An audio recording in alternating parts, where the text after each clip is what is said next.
Today we're going to look at President Trump's road ahead if he wants to claim the White House again. While you're here, please like and subscribe. All of it is appreciated. Let's get into it.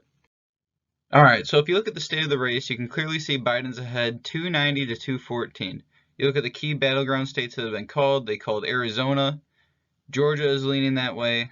You're looking at Pennsylvania, Michigan, Wisconsin, and Trump thought he had a chance at Minnesota. Biden ends up winning them all according to the media. That is without all the votes counted, of course. So when looking at the next scenario, we have to have a few givens. North Carolina is going to swing Trump. Alaska is going to swing Trump.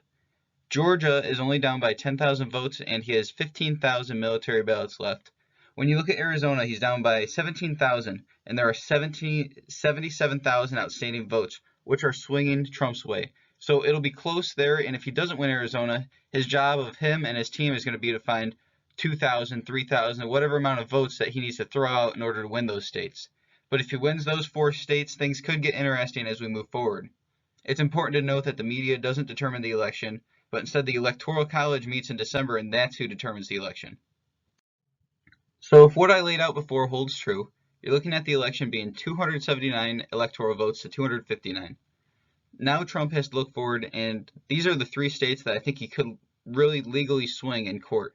You're looking at Wisconsin, Michigan, and Pennsylvania. The first thing you look at in Pennsylvania is all of the votes that were counted in Philadelphia and how there were no Republican observers to make sure the votes were being tallied correctly. I think it plays a big role and a big dividends when you have somebody behind your back, whether you're having these mail-in votes and checking signatures. If Republicans are there, I don't know how it's going to go, but I think there is a possibility for a lot of fraud there and a lot of crooked vote counters. When you look at like a state like Michigan, everybody remembers going to bed on election night and waking up and there's 159,000 new votes for just Biden and 0 for Trump. To me, that feels like it has to be an error. There has to be something along the line, albeit he's down by 1.5%, but it just doesn't seem realistic to have 159,000 votes go his way and none towards Trump. The same scenario applies to Wisconsin. There's only a 20,000 vote difference between the 2 candidates. Let's say you find 20,000 dead people that voted and all those votes seem to go towards Joe Biden. That's an interesting possibility moving forward. Those 3 states, I'm really seeing a chance with legal battles, especially in Pennsylvania. When you go and look back, and the Supreme Court of Pennsylvania actually moved the voting deadline to November 6th, and that is not their place to do it. Legislation and the legislative side of things are supposed to determine how the elections go and how long you have to vote, and the Supreme Court ruled on that.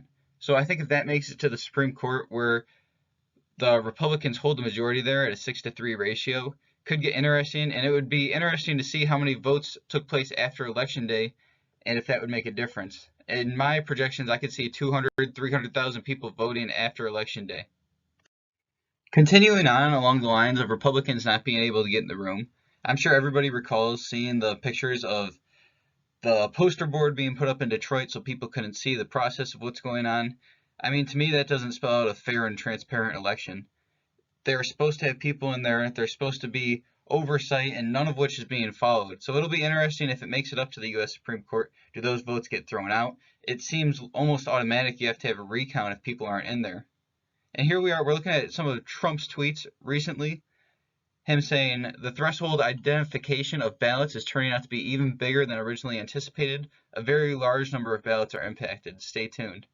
And I mean, just coming from him, it's interesting to see if he's blowing smoke, but it sounds like him and his team are well on his way to deciding and finding some of this fraud. It feels like the American people are getting robbed. And you see the media is completely against him. Here he's tweeting, since when does the lamestream media call who our next president will be? We have learned a lot in the last 2 weeks. And when you look at the fraud, they don't get to determine it. It's not up to them. Like I said in the beginning, they meet in December, and this is for the American people and exposing that fraud.